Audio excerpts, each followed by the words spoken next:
Good morning student, मैं हूं आपकी मेंटर गीता। और हम पिछली वीडियो में हम पढ़ते क्लास 9 का चैप्टर नंबर 1 नंबर सिस्टम, और इस वीडियो में हम करेंगे उसकी एक्सरसाइज 1.1। तो चलिए स्टार्ट करते हैं एक्सरसाइज 1.1। 1.1 के पहले क्वेश्चन में कह रहा है, इज जीरो और rational number, can you right it in the form of p upon q where p and q are integers and q is not equal to 0। वो कह रहा है कि क्या जीरो को एक रैशनल नंबर है और क्या हम इसे form of p by Q लिख सकते हैं। तो देखिए, चलिए पहले हम लिखते हैं जीरो। जीरो क्या है? जीरो एक होल नंबर है, ठीक है, और ये क्या है? एक इंटीजर भी है।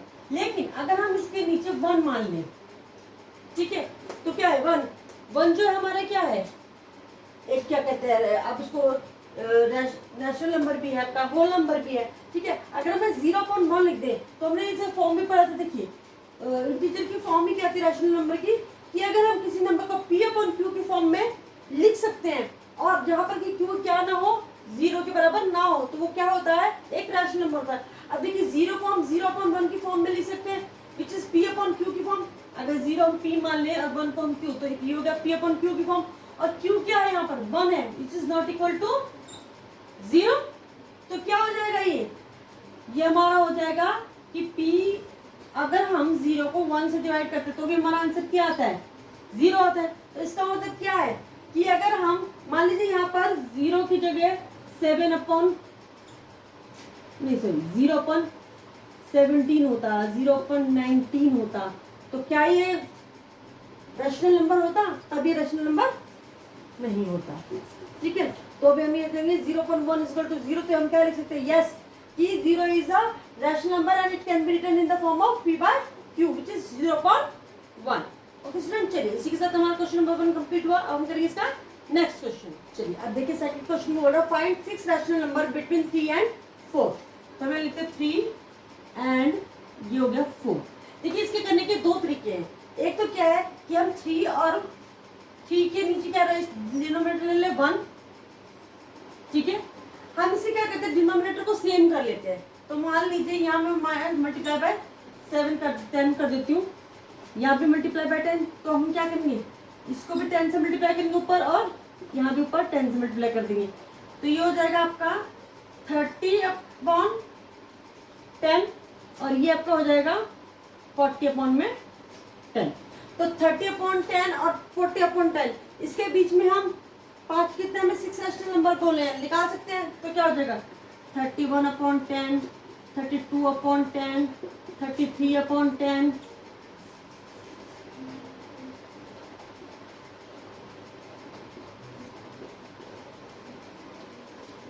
फिर 34/10, 35/10, 36/10 हो गए। 1 2 3 4 5 6 7 निकाल दी मैं। तो ये आपके 6 रैशनल नंबर हो गए। एक तो तरीका ये है पहले वाला, तो कि हम डिनोमिनेटर किसी भी तरह सेम करें और उनके बीच के रैशनल नंबर दें। दूसरा तरीका क्या है कि हम 3 और प्लस 4, ये कितना हो गया? 7, ठीक है। 3 4 प्लस 4 7 हो गया। तो हम क्या करेंगे? 3/1 इंटू दोनों को हम किससे मल्टीप्लाई कर देंगे? 7 से। हमें इनके बीच में 6 रैशनल नंबर चाहिए। ये हो जाएगा 21/7, ये हो जाएगा 4 भी यहाँ पर करेंगे 4/7, ये हो जाएगा 28/7। तो इसके बीच में हम निकाल सकते हैं 22/7, 23/7, 24/7, 25/7, 26/7 और ये 27/7। तो ये दोनों तरीके आप किसी भी तरीके से इसके बीच में जो है रैशनल नंबर फाइंड आउट कर सकते हैं। आपको जो तरीका इजी लगता है, जो मेथड आपको इजी लगता है, ये वाला तो आप ये वाला मेथड यूज कर सकते हैं। अगर आपको ये वाला मेथड इजी लगता है तो आप ये वाला मेथड यूज कर सकते हैं। तो स्टूडेंट, चलिए इसी के साथ हमने इसके बीच के सारे रैशनल नंबर भी फाइंड आउट कर दिए। हम करेंगे इसका थर्ड क्वेश्चन। थर्ड क्वेश्चन में बोल रहा है find 5 rational number between 3/5 and 4/5। अब वो कह रहा है कि 3/5 एंड 4/5 के बीच में हमें कितने रैशनल नंबर निकालने हैं? 5 रैशनल नंबर। तो मैंने आपको पिछले क्वेश्चन में 2 मेथड बताए थे, हम कोई भी मेथड यूज कर सकते हैं। मैं इसमें पहले वाला मेथड यूज करूंगी। तो हम ये लिख लेते हैं 3/5, इधर ये हमारा हो गया 4/5। तो इसको हम क्या करेंगे? मल्टीप्लाई बाय, इसके हम डिनोमिनेटर क्या कर लेंगे? सेम। अगर हम इसे 10 से मल्टीप्लाई करें तो न्यूमरेटर में भी 10 से मल्टीप्लाई करेंगे। ये भी जो है आपका 10 मल्टीप्लाई 10 विच इज 40/50 और ये आपका हो गया 30/50। अब इसके बीच में हमें कितने निकालने 5, तो ये 1 2 3 4 और ये 5, 4/10 5/10 विच इज 40/50। चलिए तो हम क्या कर सकते हैं 31/50 30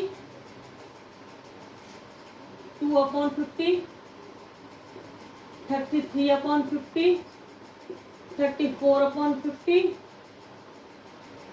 एंड 35/50। ये हमारे 5 रैशनल नंबर निकल गए।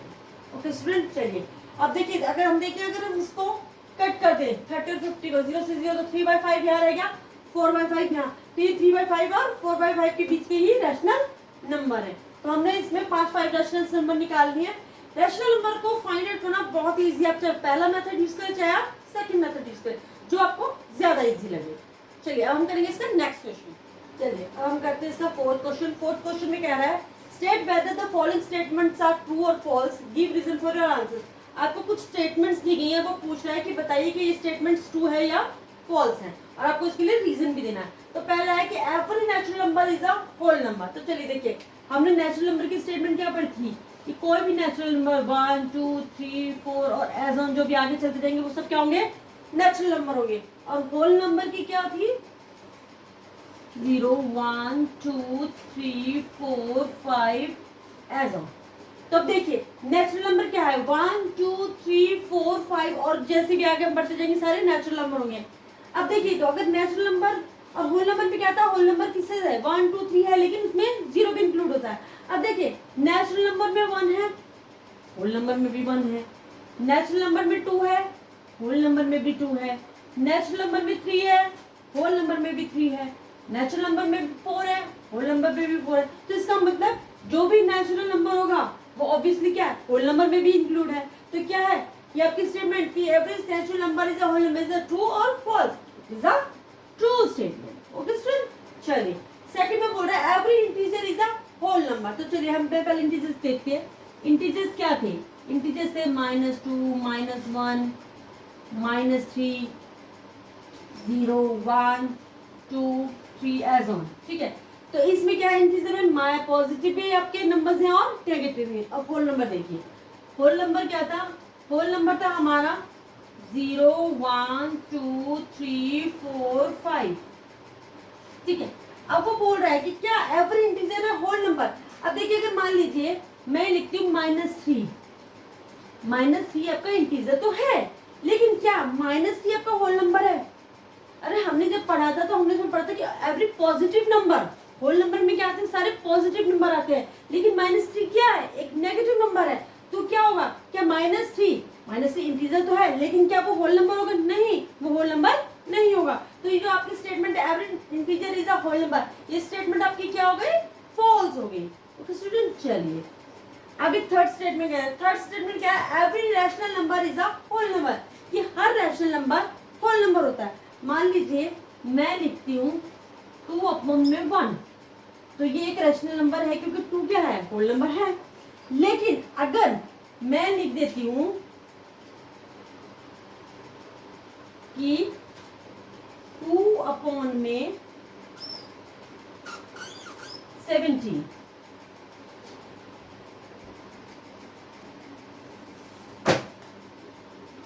चलिए अब मैं आपको बताई थी कि माइनस अगर हम ये लिख देते हैं 2/1 तो ये एक रैशनल नंबर है और एक होल नंबर भी है। लेकिन अगर मैं लिख देती हूँ 1/2, ये एक रैशनल नंबर तो है पर क्या ये एक होल नंबर है। अब देखिए जब हमने होल नंबर की डेफिनेशन पढ़ी थी उसमें था कि every whole number including 0 1 2 3 4 5 6 including 0 is a whole number.